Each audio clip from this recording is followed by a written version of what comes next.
Olá pessoal, tudo bem? Eu sou o Kleber, estamos aqui mais uma live, né? Uma live entrevista para que a gente possa buscar novos assuntos para poder falar, conversar, saber, discutir, ver possibilidades novas de conhecimento. Hoje, a gente tem três pessoas aqui bem selecionadas para que a gente possa conversar. Mas antes de mais nada, lembrando para vocês que essas lives são para o DAE, da Secretaria de Educação do Eusébio. DAE é o Departamento de Apoio ao Estudante. Lá a gente tenta trazer possibilidades para a gente conversar sobre o ser humano, né? O ser humano não somente lá do Eusébio, mas todo canto. Especificamente, a gente já trabalhou vários assuntos, né?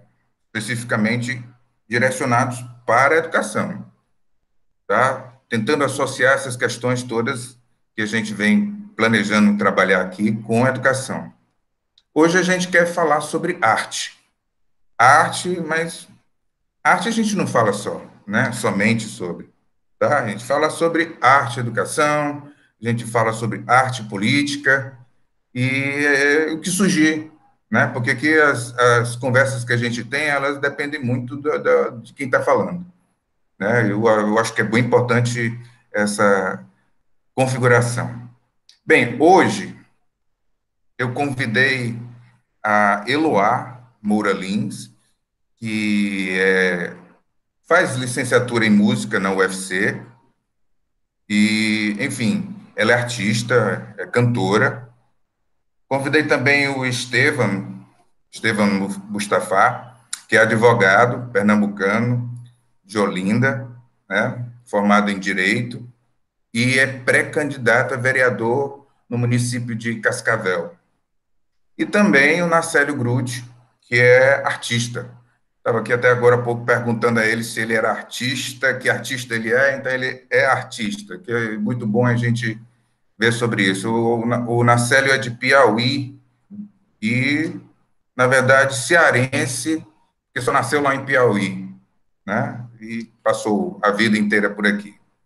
Pois bem, eu estou querendo iniciar essa conversa com a Eloá, tá?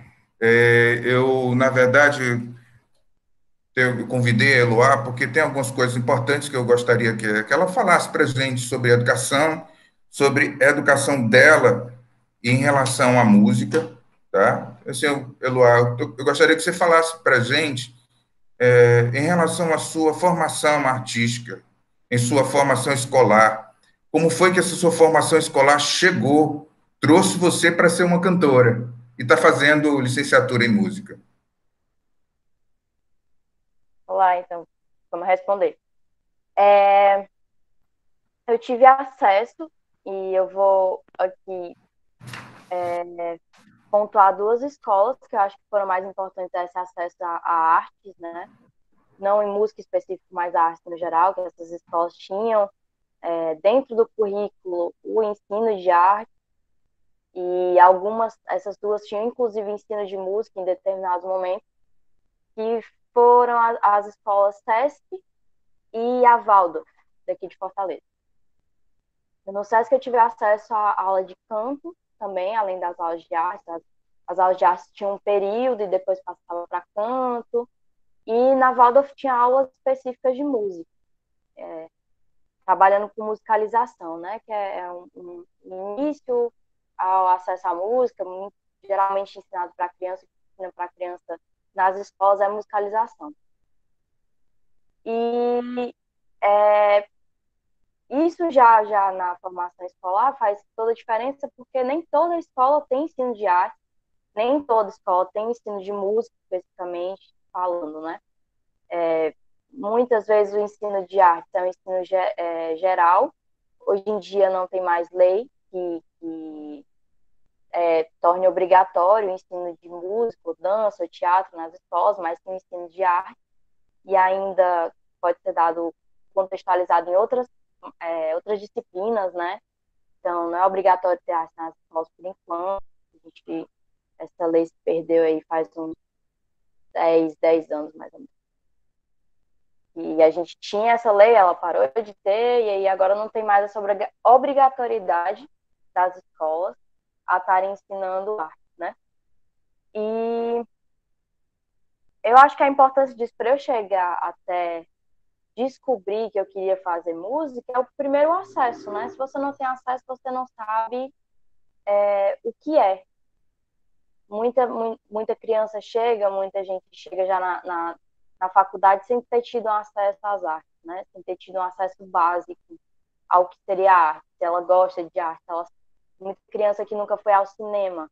Nas escolas públicas é bastante comum ver que só no ensino médio, a partir de uma expulsão da escola, crianças que não foram ao cinema, que nunca foram ao show, que nunca foram ao teatro. Então, eu acho que ter na formação escolar primeiro acesso à arte, independente de ser só músico ou não, já é um diferencial que faz você chegar na faculdade, chegar como opção. Você sabe se existe como opção. Então, quando não é obrigatório, quando não tem na escola, você não sabe o que é. Acho que muita gente nem pensa em, eu vou ser músico, eu vou ser artista, vou desenhar. Acha que é um hobby, né? Essa história da arte relacionada ao ócio, ao lazer, e não à profissão, e não à vocação, né? Então, será que você responde a primeira pergunta já? Para eu não ficar falando toda hora aqui. Eu falo, Não, gente, eu falo muito. mas é isso aí, é para falar mesmo. Deixa eu ir aqui para o Estevam. Estevam, você é advogado, tá? Assim, essa sua formação como advogado tem, de certa forma, alguma coisa original aí. A escola tem alguma coisa a ver com isso? Sua educação escolar, lá do fundamental, do ensino médio, sua família tem alguma coisa a ver com isso? Você ser advogado? Como é que é essa história para gente? Conta aí.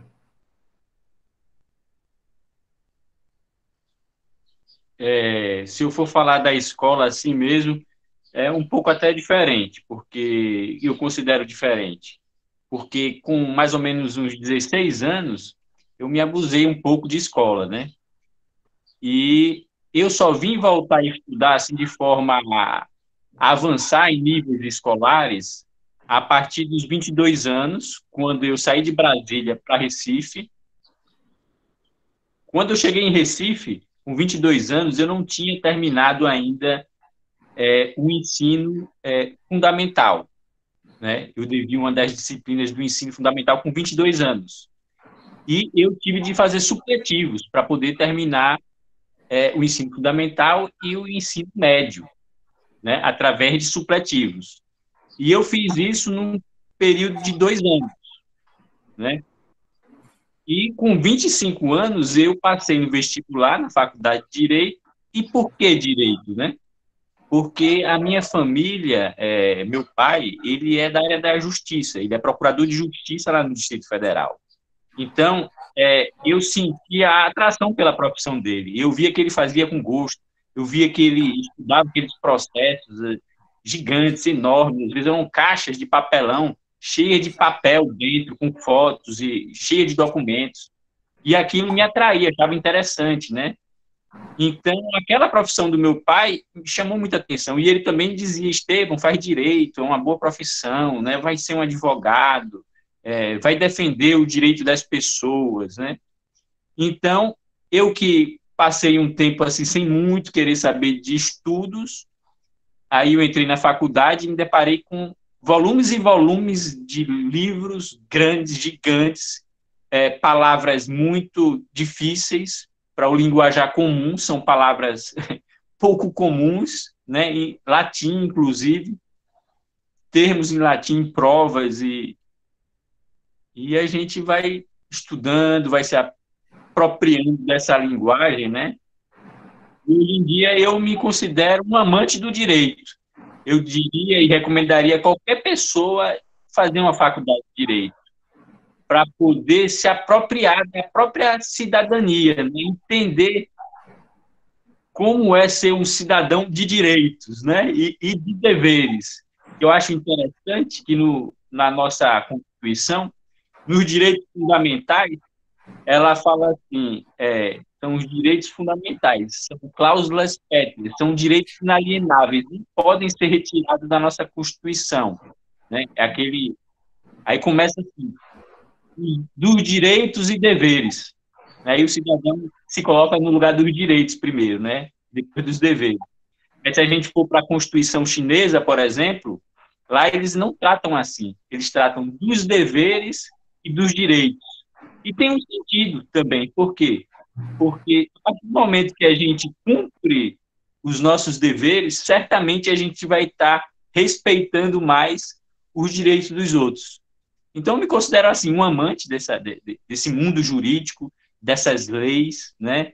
E até me coloco hoje como pré-candidato no sentido de contribuir também na feitura dessas leis, né? Como é que a gente pode fazer leis que facilitem a vida do ser humano aqui nesse planeta, né? Porque as instituições, sejam elas de justiça, de legislativo, de executivo, elas têm que ter o objetivo comum de servir o interesse público, de facilitar a vida das pessoas. Então, eu sou assim uma pessoa encantada com esse mundo do direito. O estudo pelo direito me fez me encantar por muitos estudos. É isso. Marcelo, minha formação é formação acadêmica mesmo, sabe? Eu sou da área de letras. Sim, passei minha vida quase toda nessa história de acadêmico. Meu irmão, quando eu olho para você, eu vejo uma outra coisa, sabe? Eu vejo o dom, sabe? Assim, na faculdade, a gente estudando lá, as pesquisas que as pessoas fazem, existem essas duas coisas, sabe? Existe o dom e a técnica, né? Assim, desde os gregos, desde os latinos, que o pessoal falava sobre isso, sabe? Essa relação entre dom e técnica. É o conhecimento acadêmico e aquilo que vem com você. Tá? Eu estou querendo que você pudesse falar na sua formação nesse sentido, sabe? O que você tem de dom, o que você tem de técnica, que você estudou, sabe? Ou então a técnica que você desenvolveu. Fala aí para nós. Bem, primeiro agradecer o convite, né, por estar participando junto com vocês desse momento. É sempre bom a gente poder estar conversando e falando de coisas que a gente está sempre aprendendo mais, né? Esses encontros sempre favorecem, sempre a gente descobre na gente mesmo alguma coisa nova. E é sempre legal, mesmo que não seja uma coisa nova, revelam coisas que às vezes a gente tinha esquecido, né? Como aluno da escola, eu fui um aluno um pouco indisciplinado, mas não por revolta, mas era minha natureza, né? Então, para você ter uma ideia, eu tinha uma facilidade, né, de aprender muito rápido as coisas, e isso me deixava ansioso, porque quando eu pegava, o professor ficava repetindo e a galera martelando, e aquilo fazia com que o tempo que eu já sabia eu fazia bagunça, né? E, para você ter uma ideia, eu fui expulso de 11 escolas, né? Eu acho que eu estou num recorde do Guinness de expulsão colegial, né? Não sou um bom exemplo como aluno nesse sentido. Porém, minhas notas sempre foram boas. Devido às minhas notas, eu tive a coisa incrível de ser expulso da mesma escola 2 vezes. Por quê?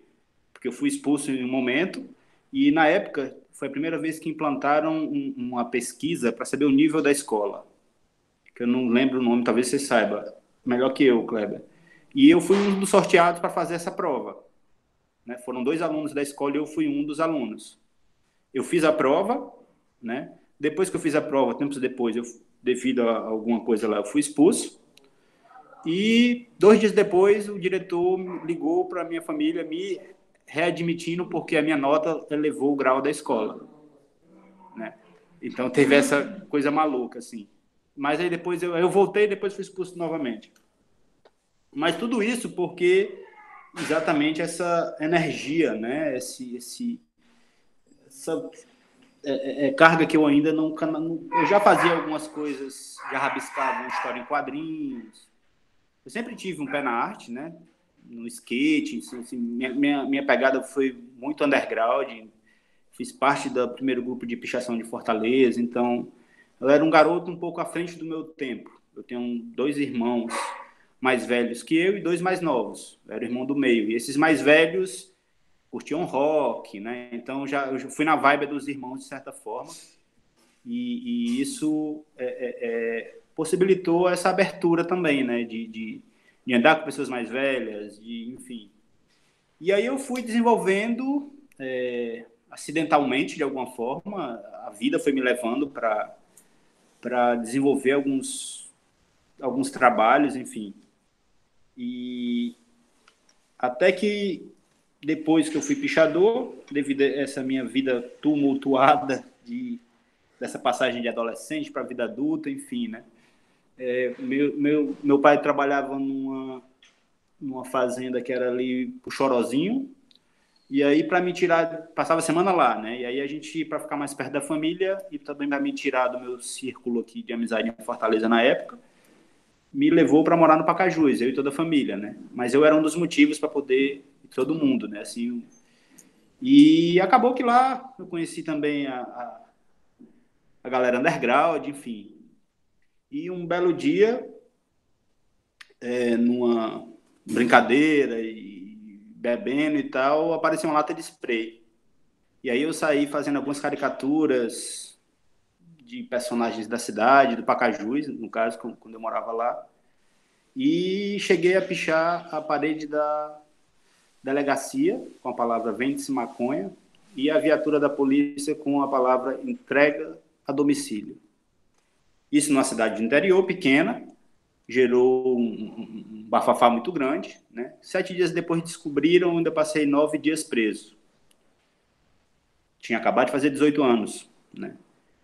E eu falo isso porque isso foi um ponto significativo na minha vida, porque depois disso, quando se resolveu e eu saí lá, enfim, eu saí da delegacia para minha casa, meu pai deixou o carro dele na frente da delegacia e fomos a pé. Houve uma história na rádio da cidade que o radialista, como toda cidade do interior, na época não tinha programa de TV, lá hoje tem, no Pacajus, e aí era um programa de rádio que era o que noticiava para as pessoas o que estava acontecendo, né? E aí, pegaram o pichador, o vagabundo, o maconheiro, não sei o que mais lá. Vamos atender um ouvinte. Quem era o ouvinte era meu pai. E o nome do meu pai também era Nacélio. Meu nome é Nacélio Moreira Dantas, o do meu pai é José Nacélio Dantas. E quando meu pai, quem é que tá falando? Aí meu pai, José Nacélio Dantas. Aí o radialista, você é o pai do Nacélio, o rapaz. Ele, não, eu sou o pai do vagabundo, eu sou o pai do maconheiro, dessa pessoa que você tava falando aí. Ele é meu filho. E foi lindo porque ele, nesse momento, ele colocou a coisa do pai, de nunca abandonar o filho, né? Quando a gente saiu da delegacia, quando ele conseguiu me tirar, e eu fiquei respondendo a um processo, enfim. A gente foi a pé, as pessoas nos paravam na rua e me abraçavam, choravam, e eu fiquei, uau, que é isso, né? E daí começou a aparecer convites para eu pintar salão de beleza, para eu pintar oficina de carro, para eu fazer desenhos, devido aos desenhos que eu tinha feito com spray, né? E aí isso começou a virar um meio de vida. Né? Isso começou a virar um meio de vida. Paralelo a isso, eu conheci um rapaz, o Serginho, que lá trabalhava com decorações de festas e me chamou para fazer algumas coisas. E aí, enfim, eu fui me descobrindo. Essa questão do talento, do dom, né? É uma coisa que eu acredito que algumas pessoas têm mais facilidade que outras, mas não é nada de outro mundo, a não ser as excepcionalidades dos gênios, né? Que é uma coisa que é até sobrenatural, né? Que não é o meu caso. E eu acredito muito que essa coisa é uma questão da prática, da dedicação, né? Do mergulho, do aprofundamento, do estudo, né? Tá tudo muito envolvido nesse desenvolver do dom, né? eu sou um cara que estuda, mas o meu estudo ele é muito mais, como você falou, da prática, né?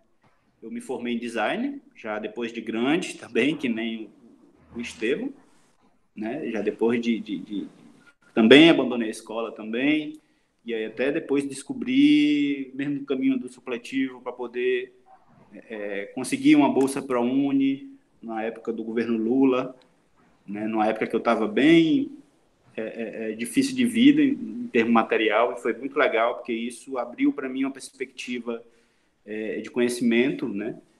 E eu estou me preparando para continuar, para fazer um mestrado, para poder me aprofundar mais, né?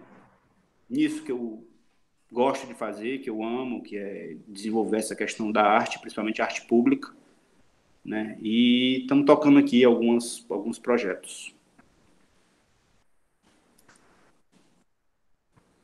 Legal, eu estou querendo dizer para vocês, se vocês quiserem depois que as pessoas, que cada um falar alguma coisa, comentar alguma coisa, interferir, fiquem à vontade, porque eu acho que é interessante é isso.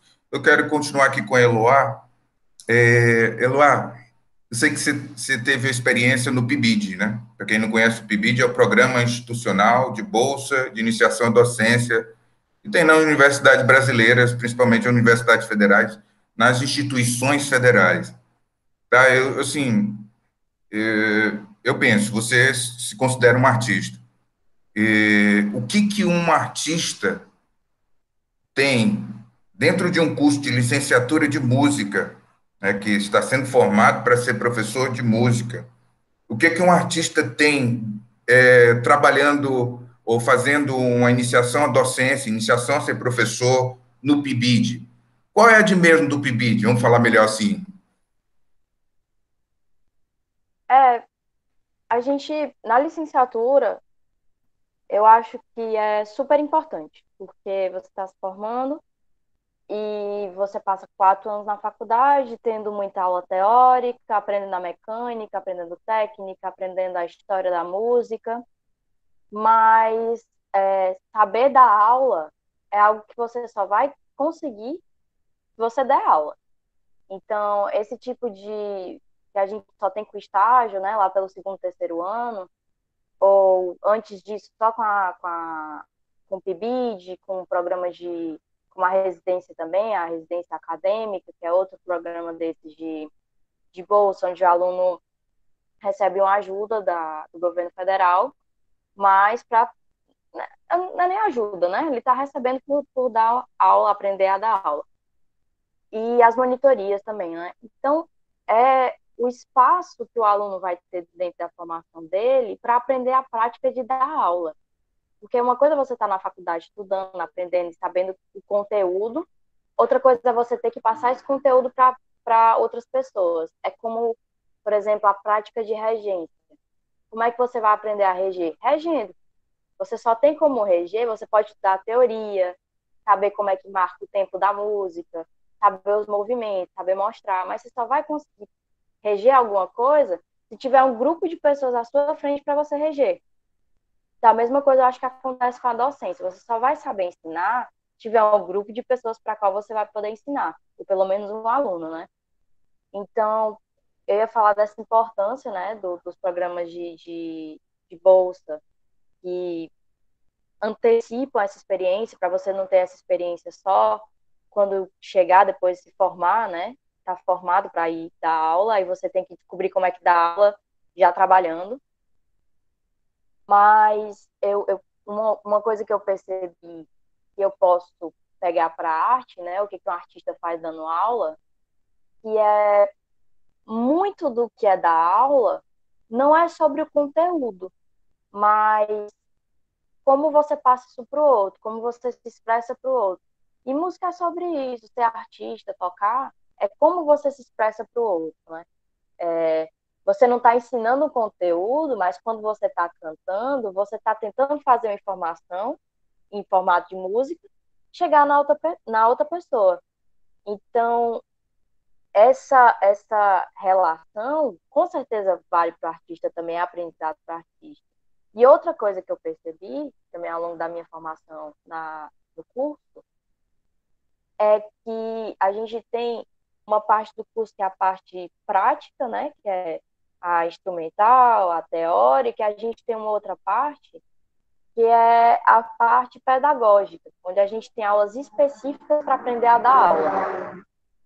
E essas aulas são muito importantes na nossa formação como pessoa, porque a gente pensa que dar aula é só dar o conteúdo, mas muitas vezes a gente não tem empatia com o aluno, a gente não respeita o tempo de aprendizado do aluno, a gente quer ensinar aquilo que a gente quer ensinar e não aquilo que o aluno precisa aprender.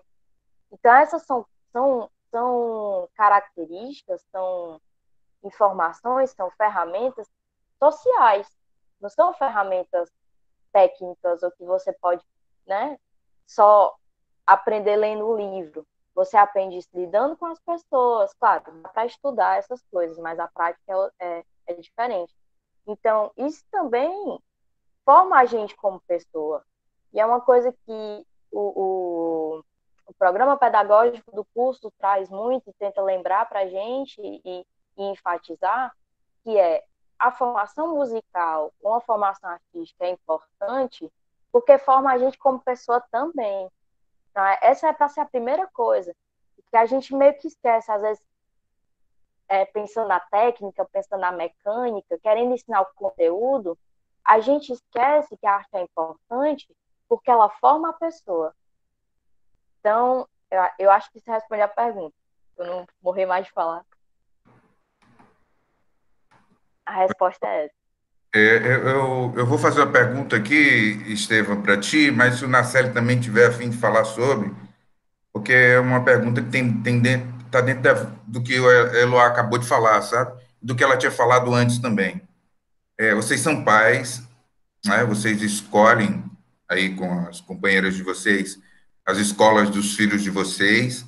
Assim, na escolha das escolas dos filhos de vocês, primeiro é saber se vocês têm coragem de colocar o filho de vocês em escola pública.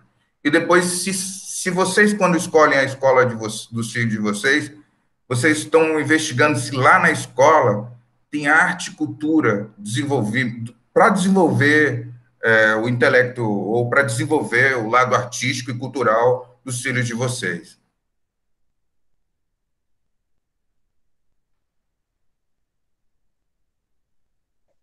Opa, Kleber, excelente pergunta, né? Eu estou lendo um livro chamado 21 Lições para o Século XXI, do Yuval Noah, é um judeu. Não sei se dá para ver ele aqui, né? Ele coloca a questão da inteligência artificial, né? A questão das profissões e a questão da educação para o ano de 2050. E ele diz uma coisa que eu acho interessante. A única certeza é que as mudanças e as adaptações do ser humano daqui para lá vão ter que ser maiores, porque profissões vão desaparecer, né? E o ser humano vai ter que estar mais adaptado para poder se adaptar às novas profissões que vão surgir, né? E ele também fala nesse livro que além da mudança das profissões, o ser humano vai ter que estar mais adaptável, né? Aí ele fala da educação hoje em dia como é feita, e, por exemplo, ensina pessoas a programarem computadores, ensinam fórmulas químicas, né? Ensinam mandarim, né? É isso que daqui a um tempo, por exemplo, no mandarim, podem existir programas que não precisa a pessoa passar 3, 5 anos aprendendo chinês, como daqui a pouco vai ter um programa que você fala e automaticamente já, assim, uma facilidade muito grande, com uma precisão grande, assertiva na comunicação, né? Então, tem coisas que... Aí ele fala que daqui a esse tempo, o que é que vai ser necessário na educação? Né? Ele fala que são 4 6. Ele diz o pensamento crítico, que a gente tem que ensinar para nossas crianças, a comunicação, elas se comunicarem bem, a colaboração, é uma forma de solidariedade, né? E também a criatividade.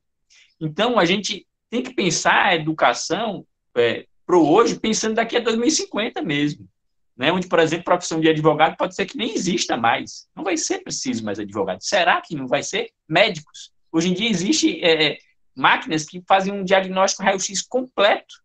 assim, uma gota de sangue sua. Aí já vai lá dizer o tipo de tratamento que você precisa e para que um médico daqui para lá? Então, eu acredito que a gente tem que fortalecer esse espírito de desenvolver autonomia de nossas crianças, né? Dando um espaço para elas, liberdade para elas pensarem, né? E criarem formas e soluções para os próprios problemas, né? Então, não pode ser um método tão rígido como que hoje existe, aquele português, aquela matemática, aquela química, do jeito que é embaçado. Isso tudo é importante a gente aprender, né? Mas sendo que isso daí não pode ser a única coisa que as crianças nós têm que aprender. Aí, por exemplo, é quando entra a cultura, quando entra a arte, né? Quando entra a dança, quando entra o artista, né? Então, esse mundo que a gente está vivendo, a gente tem que estar atento, porque daqui a 10, 15, 20 anos vai ser outro. E será que nós estamos realmente preparando nossas crianças para esse novo mundo, para esse novo mercado que vai exigir uma adaptação muito grande de nossos filhos? Será que eles estão preparados? Porque aí uma outra coisa que ele fala interessante, que ele fala assim, acima de tudo, nós vamos precisar nos reinventar a nós mesmos, a todo instante, porque as mudanças serão mais rápidas, mais velozes. E a gente tem que ficar bem com essas mudanças, né?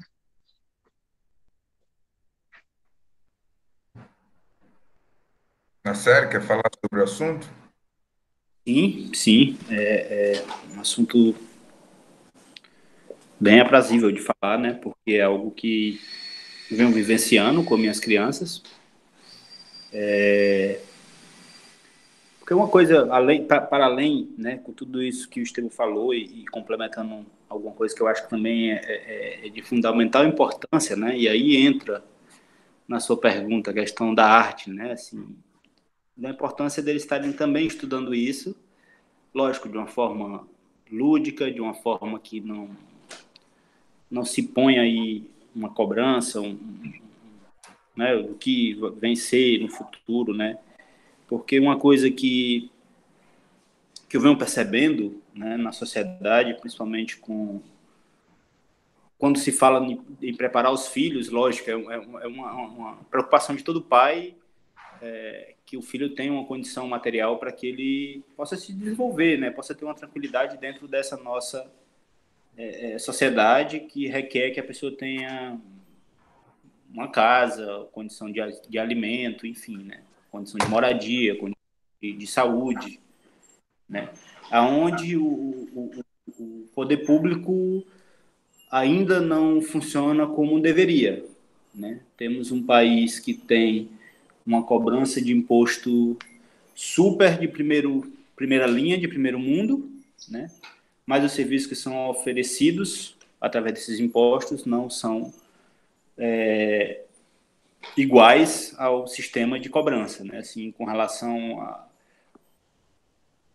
como eles são tão precisos de não deixar passar um centavo, mas eles não têm essa mesma precisão para oferecer para a população esses serviços ainda, né? Acredito que isso venha se transformar. Mas aí, voltando, assim, é exatamente essa questão de preparar os filhos para eles serem felizes, né?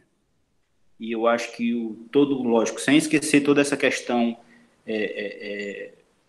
profissional, né? Que eu acho que a partir de você trabalhar a felicidade, e a arte entra nisso, né? No meu ponto de vista, a arte entra nessa questão de sensibilizar, né? De fazer com uma criança, fazer que um ser humano se desenvolva percebendo o outro, né? A gente desconectou de muita coisa devido a essa modernidade. A gente se desconectou dos sonhos, como tem um livro agora do neurocientista Siddhartha, né? Siddhartha Ribeiro, Oráculo dos Sonhos, que é um que eu estou lendo agora, e ele toca bastante isso. É incrível como toda uma humanidade se desenvolveu a partir disso e como hoje a gente está desconectado disso. Diga a gente assim, generalizando, porque tem pessoas que não, que continuam conectados, né?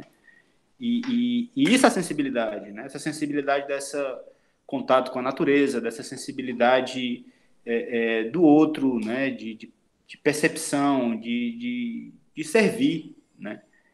Não só de ser servido, a gente é meio que treinado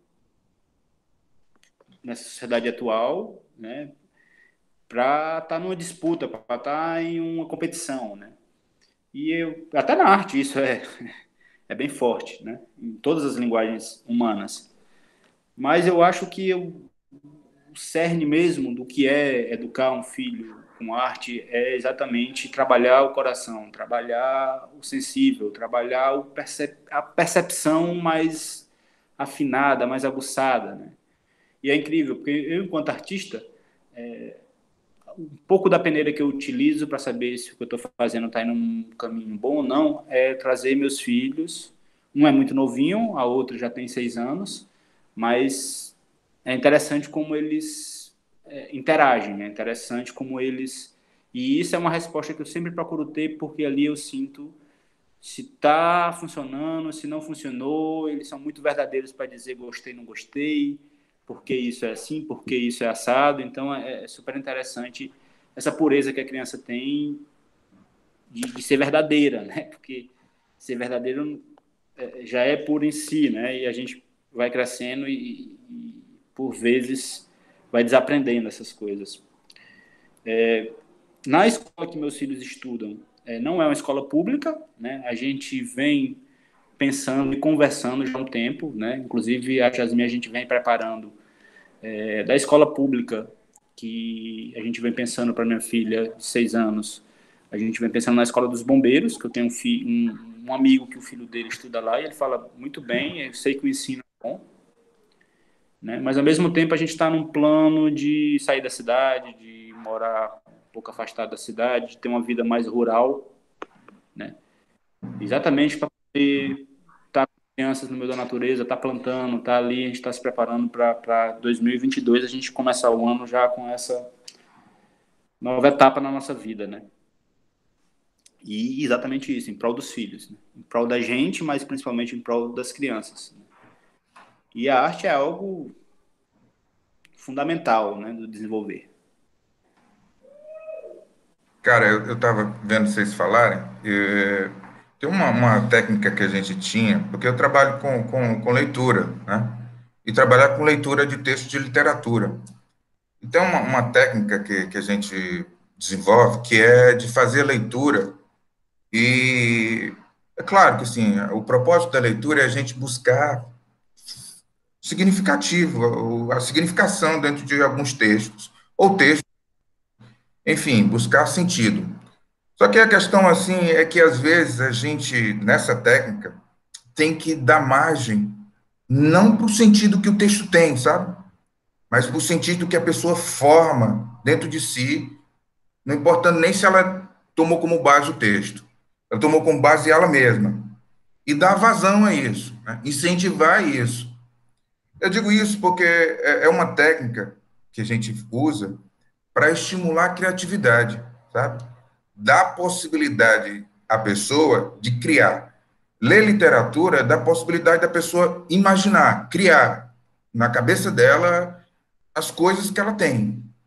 Tá? Isso é um poder que a gente forma para a gente, não só para a criatividade da vida da gente, na utilização dos trabalhos da gente, mas para a autonomia, cara.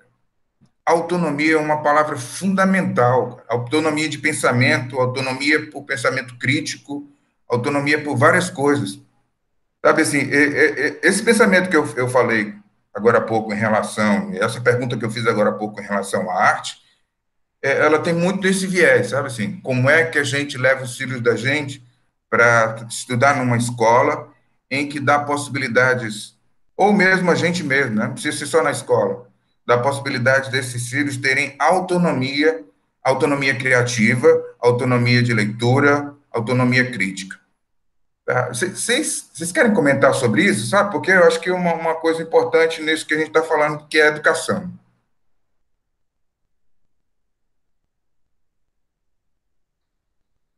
Estevam? A Eloá quer comentar alguma coisa? De repente ela deu uma saidinha, né? A internet caiu, desculpa. Eu concordo, acho que corrobora com o que eu estava falando antes, né? De que esse acesso à formação que a arte dá para a gente, né? De se formar como pessoa. E pensando também que a gente nem sempre vai ver nas escolas pessoas que querem ser médicos, advogados ou engenheiros, né?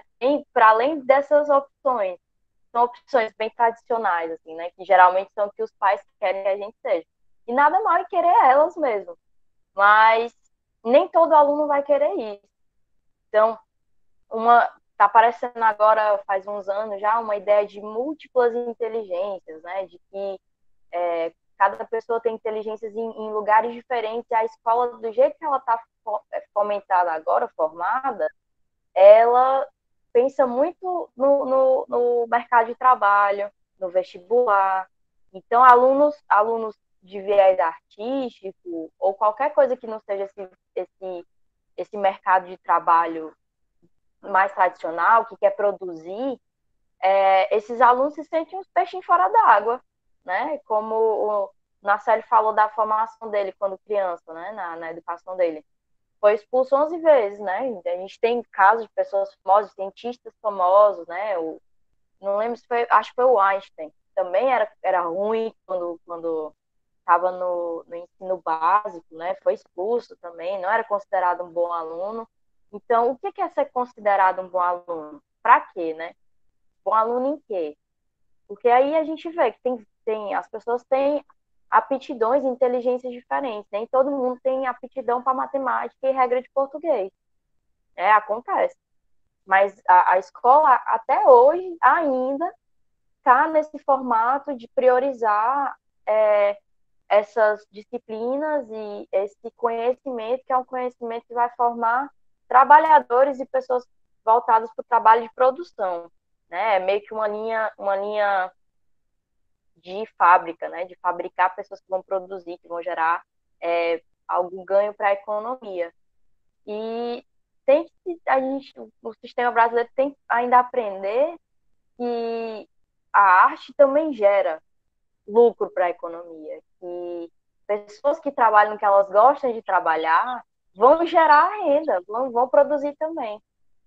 Então, acho que fica um pouco esquecido no sistema de educação ainda hoje que nem todo mundo vai seguir essa fórmula, esse padrão, nem todo mundo vai ser feliz dentro desse padrão que a gente está construindo, né? E tem exemplos mundo afora de formas diferentes de fazer isso, né? Eu sei que se é na Holanda, se é na França, eu sempre esqueço o país, mas que já no ensino médio faz um teste de vocação com o aluno, vê quais cadeiras, quais matérias que o aluno é melhor, e já tem um encaminhamento profissional, né? Tem uma pedagoga por detrás, uma psicopedagoga por detrás, que já fala para o aluno, olha, suas notas em português, em história são muito boas, em filosofia, em arte são muito boas, então a gente vai ter um programa, a partir agora do ensino médio, você vai fazer um programa onde você vai estudar.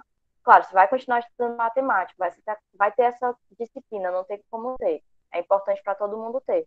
Mas o foco vai ser outro. Em vez de ter duas aulas de quatro aulas de matemática na semana, vai ter duas, né? Em vez de ter...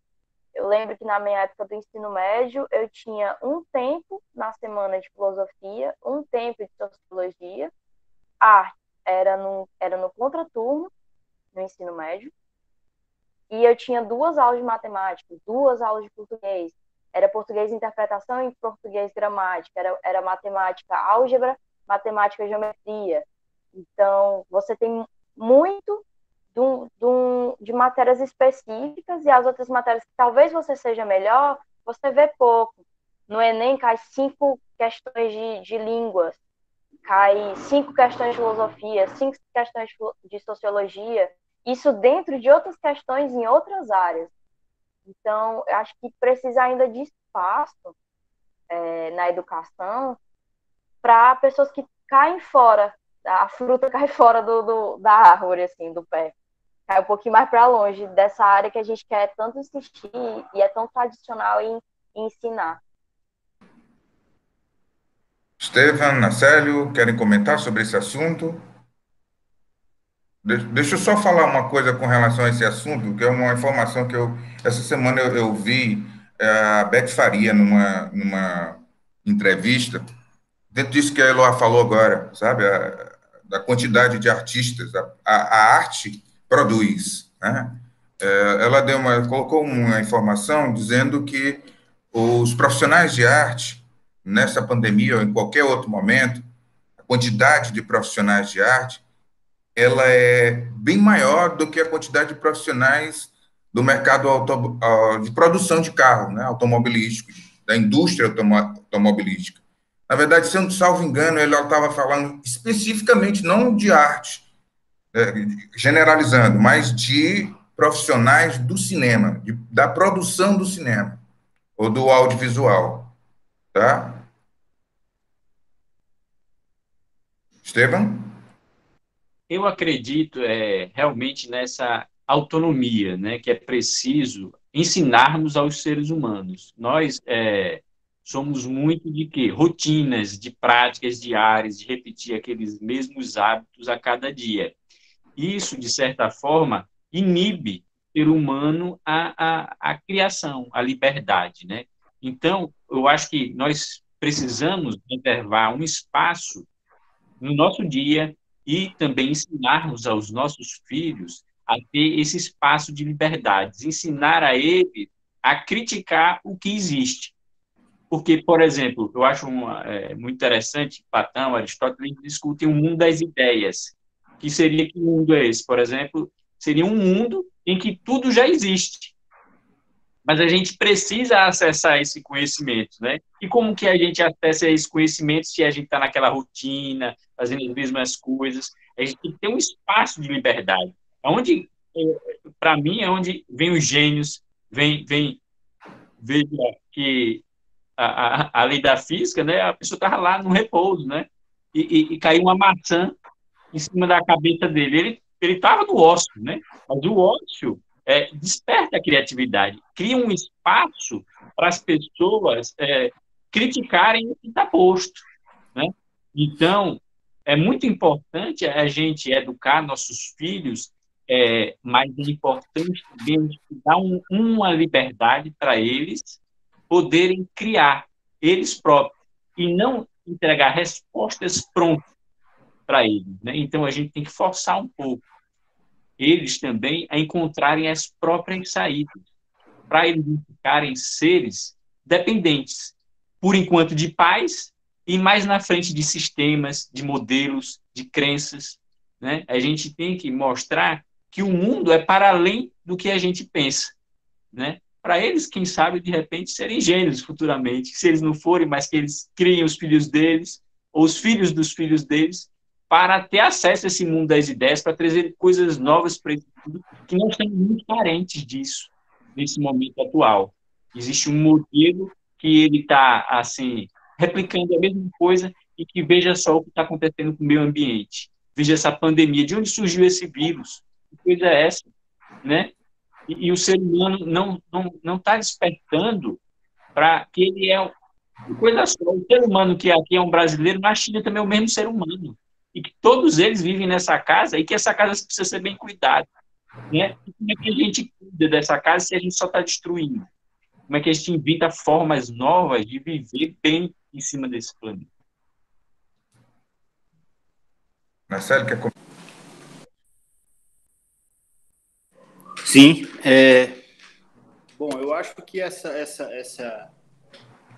questão é fundamental, né? Essa questão principalmente da criança, né? Que ela já tem isso nato dela, assim.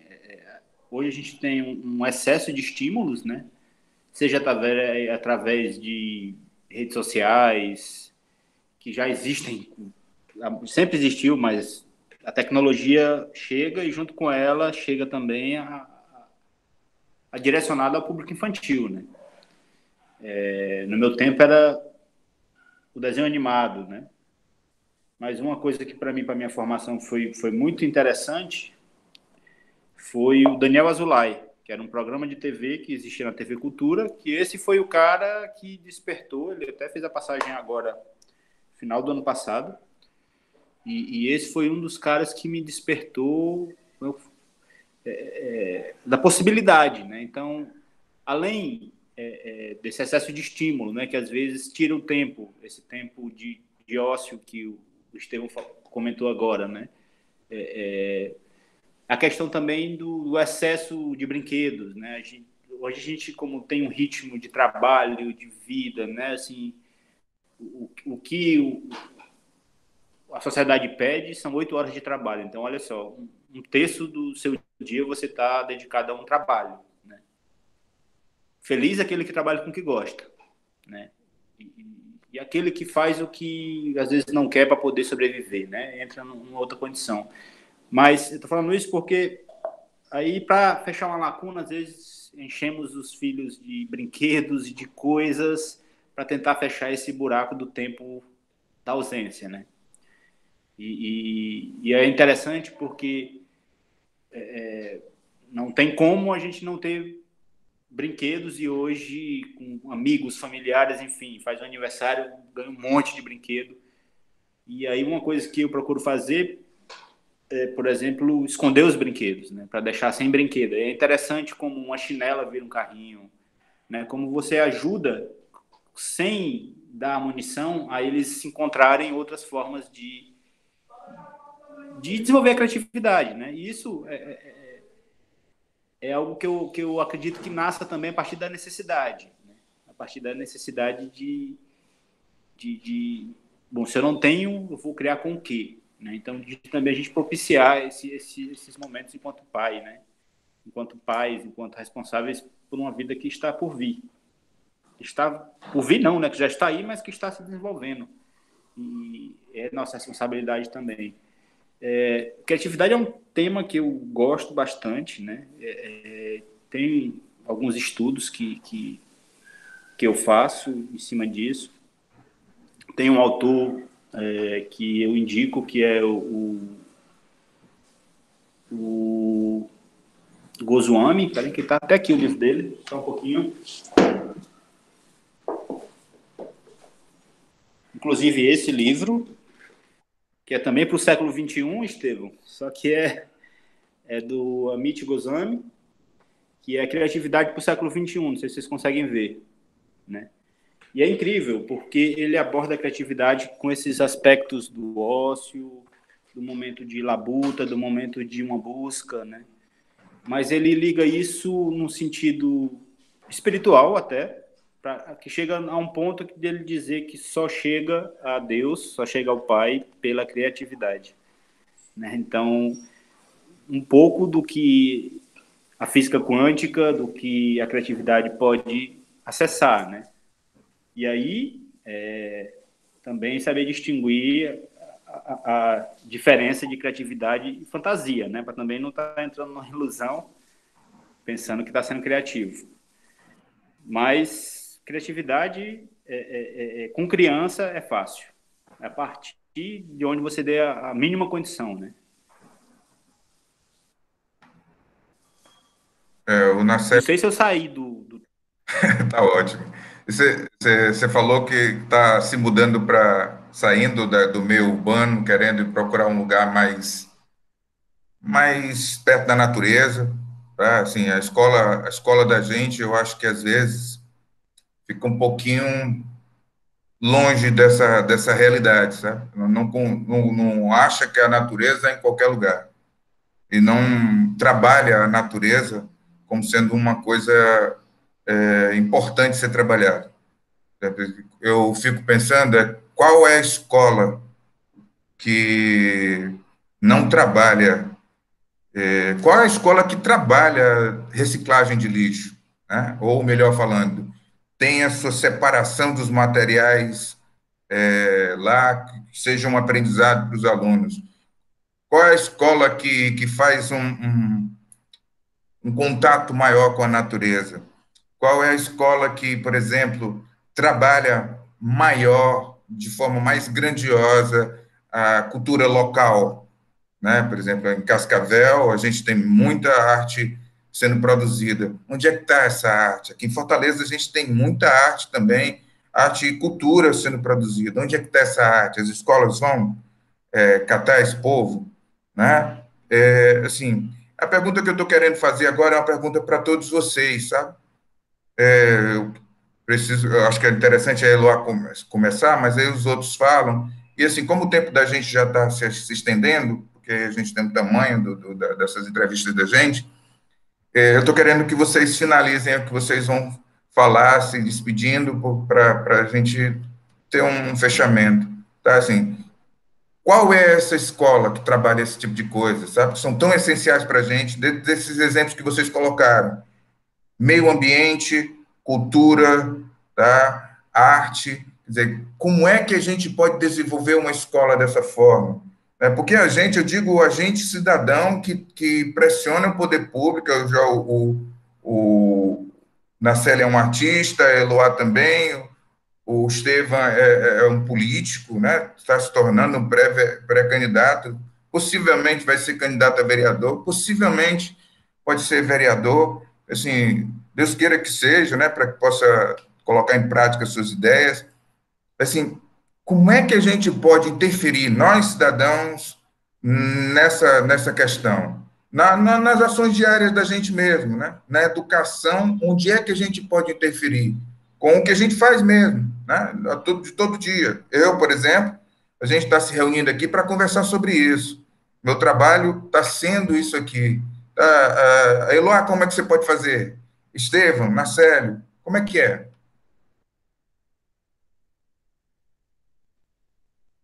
Quer Eloá? começar, Michele? Faça às vezes. Vai lá.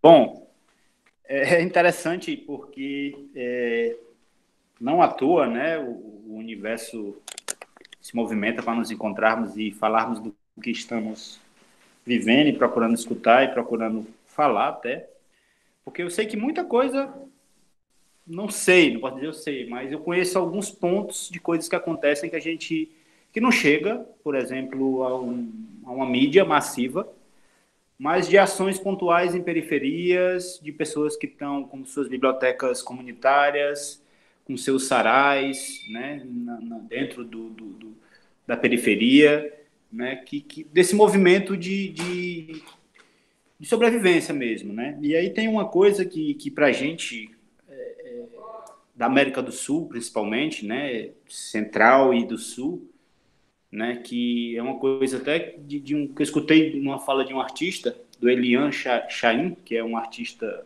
argentino, ele falando como a gente aqui primeiro tem que pensar com a barriga, né? Então a gente ainda tem essa questão da subsistência, da sobrevivência, né, do prato de comida, né? Então a gente, para depois pensar em outra coisa, para depois pensar no coração, para depois pensar no pensamento, né? Às vezes a comida é o primeiro ponto para a gente poder depois desenvolver esses outros pontos, né? Aqui, particularmente, eu venho tocando um projeto que é a Amplitude, que é a Escola de Arte Urbana, que eu já venho trabalhando nesse projeto desde 2013, e a gente conseguiu aprovar via Secretaria de Educação, primeiro na época da Dilma, com o Ministério da Educação, mas depois desse golpe, de todo esse processo, a gente perdeu, né? Até porque não conseguimos captar recursos para desenvolver a questão de um curso técnico em arte urbana, né? Que é algo que se encaixa um pouco nisso tudo que a gente falou, né? Que é uma disciplina... Eu estou trabalhando com a metodologia, né? Que é da metadisciplina, que é uma metodologia participativa, né? Do querer junto, do fazer junto, do pensar junto, que ela foi desenvolvida pelo curso de design da UFC, com a professora Ana Lúcia Lilu. Já tem 5 anos que eles vêm implantando essa meta-pedagogia, que eles chamam, né? E ela nos passou para a gente, ela é uma conselheira dessa escola de arte urbana, que na verdade ela é aqui no meu ateliê. Esse projeto, de princípio, era para ser um projeto da prefeitura.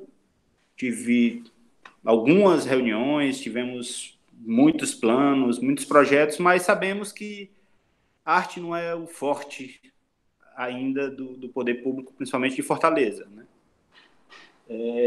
E principalmente com tantas e tantas demandas que são mais emergenciais, né? Ou aparentemente são mais emergenciais, né? Até que eu despertei que, bom, eu tenho um espaço aqui onde é meu ateliê que eu venho trabalhando nele, adequando, equipando, adaptando, né, para poder desenvolver esse curso. E agora em 2021, assim o universo permita, assim a pandemia se vá, a gente vai começar esse curso técnico em arte urbana. É um curso experimental, de 2 anos de formação para 20 alunos direto, e a ideia é a gente ter mais 20 flutuantes, né, que a gente possa estar aí.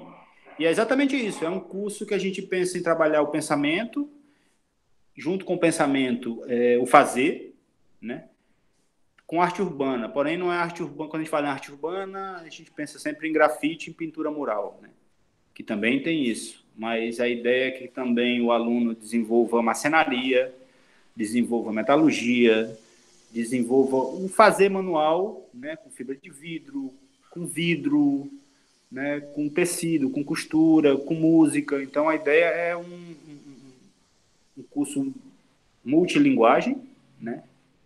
E isso a gente foi uma coisa que foi construída, foi e voltou umas 10 vezes para ser aprovado, as emendas, enfim. É um curso experimental, por não existir, por ser a primeira vez que ele está sendo. Então, de certa forma, é o que eu estou fazendo na sua pergunta, né? O que é que a gente vem fazendo, né? Então, é o que eu venho fazendo dentro da minha prática, né? Já fui questionado, por que você não direciona essa energia para o seu trabalho pessoal, né? Se você tivesse essa energia que você está tanto tempo, se você tivesse para você estaria no outro nível, no outro patamar, enfim.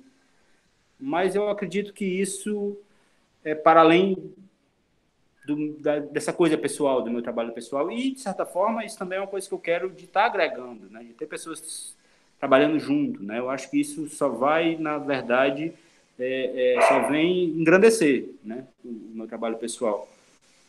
Eu acho que é isso, e grato pela oportunidade, e senão eu vou ficar falando aqui um tempão. Estevam.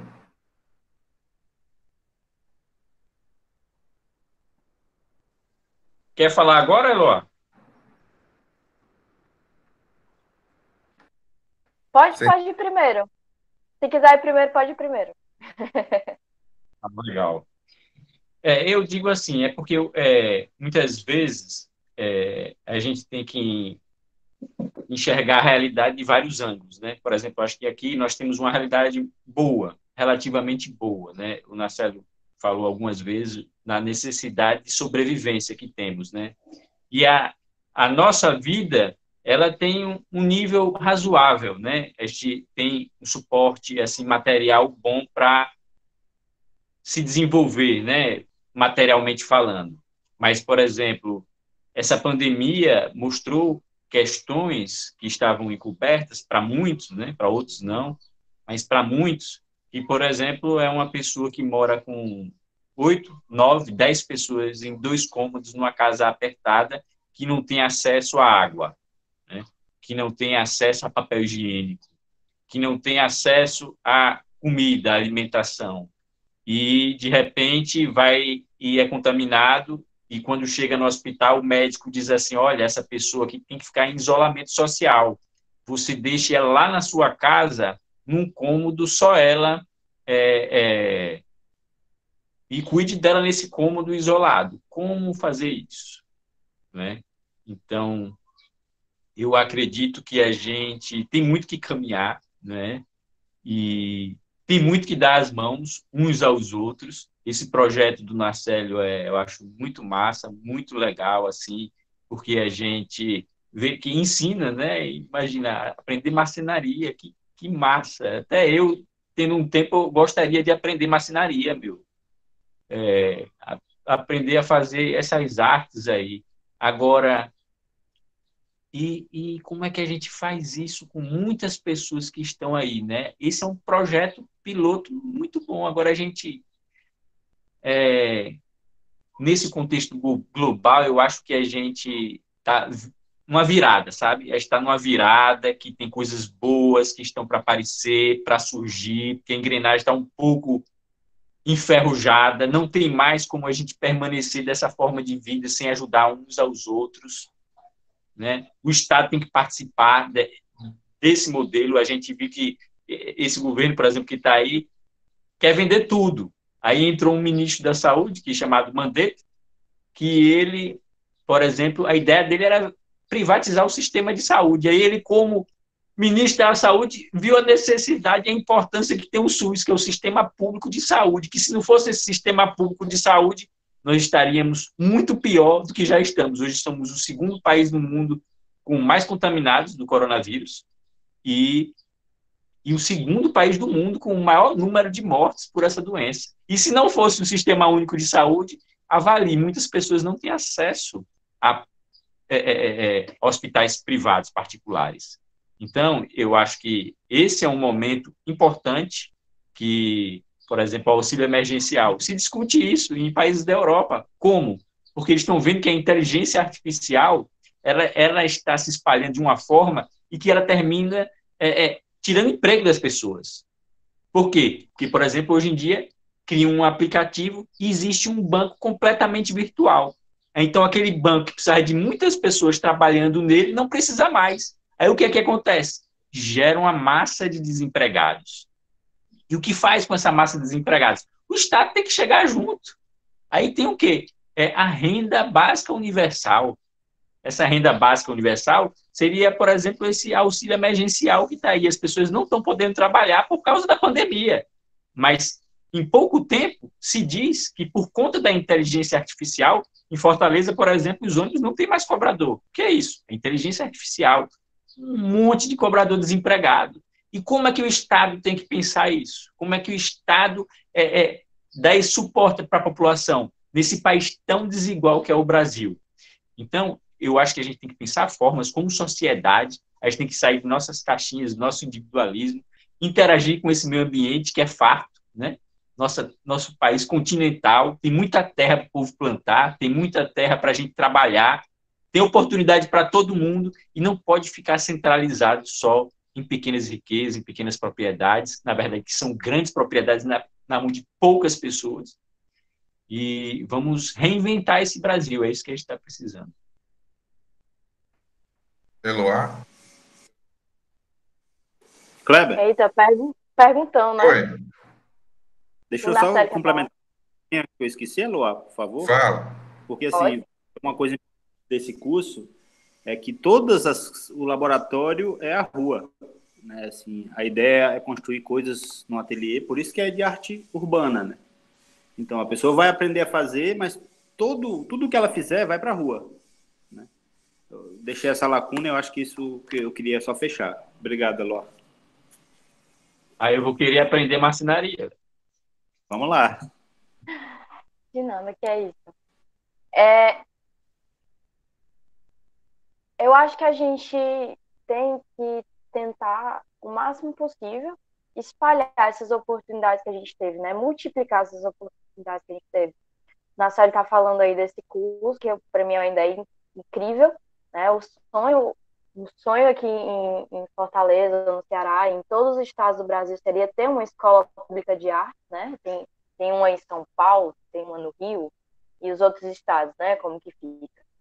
E eu tive a sorte, né? De ter esse acesso desde criança, por ter uma mãe na área da arte, né? E por ter me colocado em escolas que tinham esse acesso, mas eram escolas particulares, nem todo mundo, escolas de valor alto em relação a outras escolas particulares.